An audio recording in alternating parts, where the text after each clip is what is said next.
काज़ी अहमद शहर ऐं भरपासे जो बरसाती पानी निकाल लाइ मेकारो बंद ते एसयूपी जे मरकज़ी सदर सैयद ज़ैन शाह जी अॻवानी में वधीक लिफ्ट मशीनूं पहुची वयूं। पानी नेकाली जारी आहे।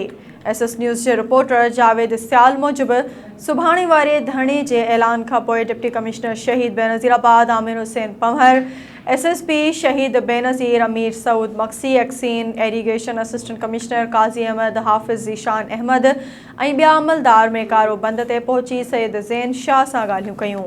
उन दौरान सैयद ज़ैन शाह वाज़े मौक़िफ़ रखियो त जेसीं लिफ्टूं नथा हणो तेसिताईं धरणे तां हथ न खणंदासीं। सुभाणे धरणो हर हाल में लॻंदो।